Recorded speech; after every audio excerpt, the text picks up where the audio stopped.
इस कार्यक्रम के पुण्यार्चक हैं श्रीमती मीना, श्री राजेंद्र सावलकर परिवार, पुत्र चिरंजीवी श्रेयांश राजेंद्र सावलकर, निवासी अमरावती महाराष्ट्र, पुत्री श्रीमती मयूरी, श्री क्षितिज विटालकर, निवासी जर्मनी।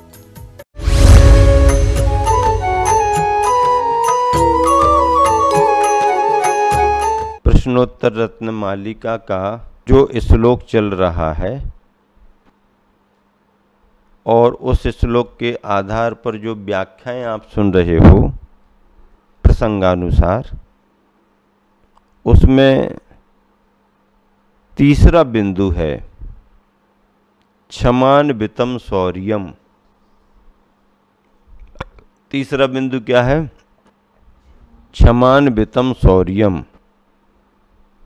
4 भद्र कहे गए हैं, 4 कल्याणकारी कहे गए हैं। एक तो प्रिय वचनों के साथ दान, गर्भ रहित ज्ञान, और तीसरा बिंदु क्षमान्वितम शौर्यम। शौर्य किसे कहते हैं? शौर्य पराक्रम को कहते हैं। शौर्य किसे कहते हैं? पराक्रम को कहते हैं। पराक्रम किन्हें प्राप्त होता है? जो बलशाली होते हैं वो पराक्रमी होते हैं। क्या? जो बलशाली होते हैं वो पराक्रमी होते हैं। बलशालियों से लोग डरते हैं, पराक्रमियों का सामना नहीं कर पाते हैं। लेकिन बल और पराक्रम तभी प्रशंसनीय माना गया है जब वह क्षमा भाव को भी धारण करता हो। क्या? क्षमा भाव को भी धारण करता हो। अगर किसी से छोटा मोटा अपराध हो गया, किसी से छोटी मोटी गलती हो गई, अनजाने में हो गई, तो उन्हें क्षमा करने का भाव भी रखता हो। क्या? क्षमा करने का भाव भी रखता हो। क्योंकि अगर क्षमा करने का भाव नहीं रखेगा तो उसका बल, उसका पराक्रम हिंसक हो जाएगा। अपने बल पराक्रम को हिंसक न बनने देने के लिए व्यक्ति को क्षमा का अभ्यास भी करना पड़ेगा। क्योंकि अगर कोई कमजोर को परेशान कर दे तो कमजोर तो बदला ले नहीं सकता, पाप लग जाएगा उसको जिसने परेशान किया, दोषी माना जाएगा। लेकिन कमजोर बदला तो नहीं ले पाएगा। अब अगर वही दोष, वही अपराध, वही हरकत किसी बलवान के साथ कर दी और बदले में बलवान ने अपनी पूरी ताकत दिखा दी, तो सामने वाले का तो जीवन समाप्त भी हो सकता है, साफ हो जाएगा। इसलिए कहा गया है कि अपनी शक्ति नियंत्रित होनी चाहिए, अपने बल पर नियंत्रण होना चाहिए। अनियंत्रित बल अनर्थ भी करा सकता है। शक्तियों के बारे में कहा जाता ना, क्या कहा जाता है? विद्या विवादाय धनम मदाय शक्ति परेशान परपीडनाय खलस्य साधु विपरीत मेतत ज्ञानाय दानाय च रक्षणाय। दुर्जन के पास में अगर विद्या का बल आ गया, दुर्जन दुष्ट व्यक्ति की बुद्धि अगर बढ़ गई, तो वो क्या करेगा? विवाद बढ़ाएगा। क्या करेगा? विवादों को शांत नहीं करेगा, विवादों को और हवा देगा, बढ़ाएगा। विद्या विवादस्य विद्या विवादाय खलस्य धनम मदाय। अगर दुष्ट दुरात्मा को धन की प्राप्ति हो गई, अच्छी आमदनी होने लगी है, अच्छा व्यापार फल फूल रहा है, तो क्या करेगा वो? उस धन के मद में आकर के अहंकार करेगा। धनम मदाय, मद के लिए उसका धन हो रहा है। और अगर दुष्ट दुर्जन को शक्ति मिल गई तो पर पीड़नाय, दूसरों को पीड़ा देगा, परेशान करेगा, क्योंकि दुर्जन है। अब बंदर के हाथ में अगर तलवार लग जाए तो बंदर क्या करेगा? दुष्ट के हाथ में तलवार लग जाए तो क्या करेगा? वो तो नुकसान करेगा ही करेगा। पर यही तीनों शक्तियां सज्जन व्यक्ति को प्राप्त हो जाएं तो विद्या आने पर सज्जन क्या करेगा? ज्ञानाय, विद्या का उपयोग ज्ञान के लिए करेगा। धन अगर आ गया है तो दानाय, धन का उपयोग दान के लिए करेगा। और शक्ति आ गई तो रक्षणाय, विद्या ज्ञानाय धनम दानाय शक्ति रक्षणाय। हाँ, रक्षा करेगा दूसरों की। कितनी बड़ी बात है, बहुत बड़ी बात है। इसका मतलब है शक्तियां अपनी जगह हैं, उनका उपयोग करने वाला कैसा है? शक्ति उसके अभिप्राय के अनुसार काम करती है। चाकू अगर डॉक्टर के हाथ में है तो मरीज को चिंता करने की बात नहीं, क्योंकि डॉक्टर मरीज को ठीक कर रहा है। और अगर चाकू डाकू के हाथ में आ गया तो सावधान, बड़ी रिस्क है। कब इसका दिमाग गर्म हो जाए, कब ये क्या सोचने लगे, कुछ पता नहीं। डॉक्टर का पेशा अलग है, डॉक्टर से भी चूक हो सकती है। डॉक्टर भी अगर अभिप्राय अपना बुरा कर ले तो डॉक्टर ऑपरेशन को फेल भी कर सकता है, चला करके भी फेल कर सकता है। ऑपरेशन फेल भी हो सकता है, डॉक्टर फेल भी कर सकता है। फिर भी अगर डॉक्टर है तो डॉक्टर पर भरोसा करना ही पड़ता है, क्योंकि उसके पैसे में सब लिखा है। पैसे का लोभी हो जाए, स्वार्थी हो जाए, वो तो दुनिया में कोई भी हो सकता, लेकिन डॉक्टर कोशिश ये करता है कि मरीज ठीक हो जाए, मरीज ठीक हो जाए। अब कोई कोई डॉक्टर ऐसे भी होते हैं जो सोचते हैं कि ऐसी दवाई देते रहो कि लंबे समय तक यहीं बना रहे। हाँ, जल्दी ठीक करेंगे, जल्दी जल्दी ठीक करेंगे तो दुकानदारी कैसे चलेगी?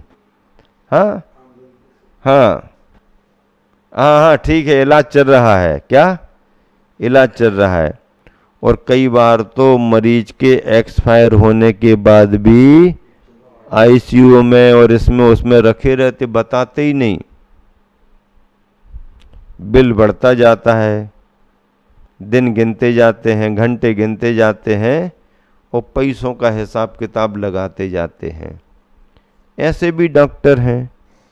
वो डॉक्टर नहीं है, हाँ, वो डॉक्टर नहीं, डॉक्टर का उनका पेशा नहीं। डॉक्टर का पेशा तो सेवा का होता है। ठीक है, पैसों का लोभ तो सभी को होता है, पैसा ले भी ले, लेकिन इलाज तो कम से कम ढंग से कर दे, इलाज तो सही कर दे। और डॉक्टर वाकई में अगर डॉक्टरी पेशे में है तो वो मरीज को ठीक करने की ही कोशिश करता है, ठीक करने की ही कोशिश करता है।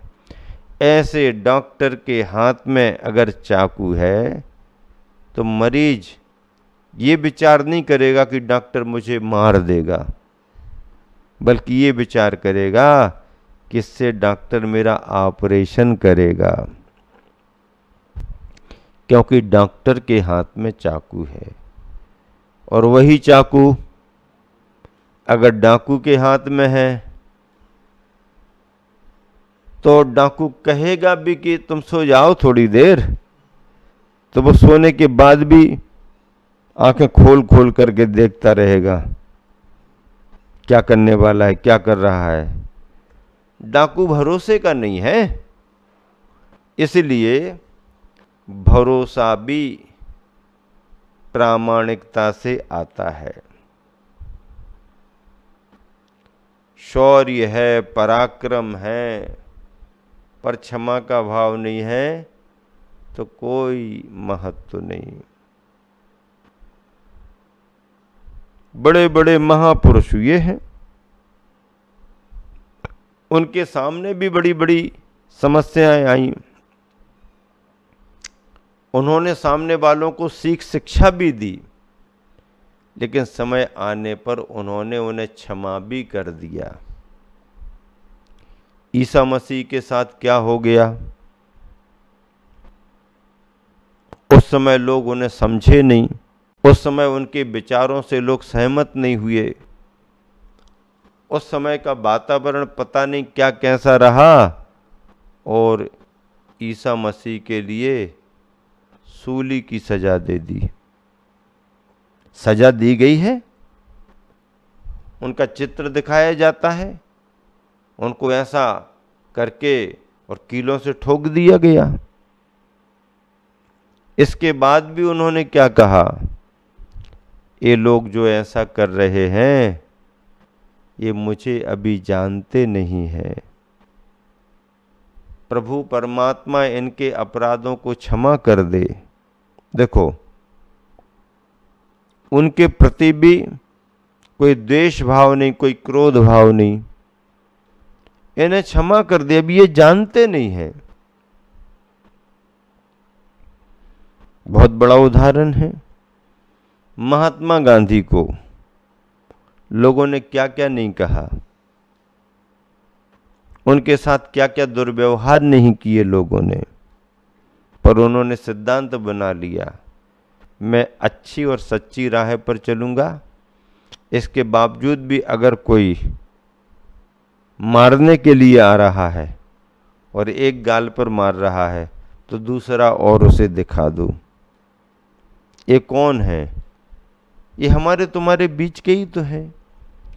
मुनि महाराजों के स्वरूप के बारे में तो और इससे आगे की बात की गई है। अरे प्रतीकार करना, किसी का विरोध करना तो बहुत दूर की बात है, उसके द्वारा किए गए दुर्व्यवहार को भी ये सोच करके कि अज्ञानी है, ये मुझे नहीं समझता, क्षमा करने का भाव है। ये मुझे जानता नहीं है, जो मेरा स्वरूप है वो इसे मालूम नहीं है। इतने विचार उत्कृष्ट मुनि महाराज के स्वरूप में पांडवों पर उपसर्ग किया जा रहा है। कोई विरोध का भाव नहीं, कोई क्रोध का भाव नहीं। गज कुमार मुनि महाराज के सिर पर जलती हुई सिगड़ी रख दी, ठीक है, अब इसका प्रतिकार करेंगे नहीं, और उस कष्ट को समता भाव से सहन किया। सुकमाल स्वामी की देह को स्यालनी भक्षण कर रही है। बताओ,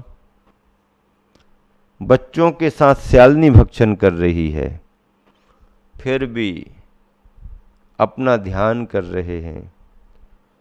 सुकौशल मुनि महाराज को व्याघ्री ने आक्रमण करके विदारण कर दिया। सुकमाल स्वामी शांत भाव से खड़े हो गए। ये सब कथानक हैं प्रथमान योग में। यशोधर मुनि महाराज पर राजा शरण्यक ने इतना घोर उपसर्ग कर दिया, सर्प को मार करके उनके गले में डाल दिया, फिर भी मुनि महाराज शांत भाव रख करके जो हमारे कर्म का उदय आया है सहन करना ही पड़ेगा, समता भाव से सहन किया। ये उदाहरण क्या है? उनके पास सामर्थ्य भी थी, प्रतिकार कर सकते थे, लेकिन मुनियों के धर्म में कहा गया है कि किसी का विरोध नहीं करना, किसी का प्रतिकार नहीं करना। गृहस्थ विरोध कर सकता है, प्रतिकार कर सकता है, वो गृहस्थ है। महाव्रती है साधुजन, वो नहीं करते हैं। उनका धर्म समता से सहन करने का माना गया है। तो क्षमान्वितम शौर्यम की बात चल रही है। शौर्य और पराक्रम तो वो है जो क्षमा के साथ हो। ताकत बहुत है पर बात बात में क्रोध आता है, हर किसी को दबाता है, हर किसी को परेशान करता है, तो उसके बल का कोई महत्व नहीं। उससे अच्छा तो निर्बल माना जाएगा। अगर तुम्हारे पास में बल पराक्रम है तो दूसरों की सेवा करो, दूसरों की रक्षा करो, आतताइयों को हटाओ और धर्मात्माओं के लिए स्थान दो। तभी तुम्हारा बल विक्रम, पौरुष पराक्रम प्रशंसनीय माना जाएगा। दुष्टों का संहार करना भी महापुरुषों का धर्म है और शिष्टों का आदर करना भी महापुरुषों का धर्म है। दुष्टों का निग्रह और संत साधुओं का सम्मान, उन्हें स्थान देना, ये वीर पुरुषों का काम है। इसलिए कहा जाता है क्षमा कमजोरों का नहीं, वीरों का आभूषण है, वीरों का धर्म है। कमजोर व्यक्ति क्या क्षमा करेगा? और मजबूरी में की गई क्षमा कोई क्षमा नहीं मानी जाती है। विरोध प्रतिकार करने की क्षमता है, फिर भी कड़वा घूंट पी लिया शांति के साथ और कोई प्रतिकार नहीं किया। यह शूरवीरों का धर्म है और ऐसा ही शौर्य, ऐसा ही पराक्रम जो क्षमा के साथ है प्रशंसनीय माना गया है।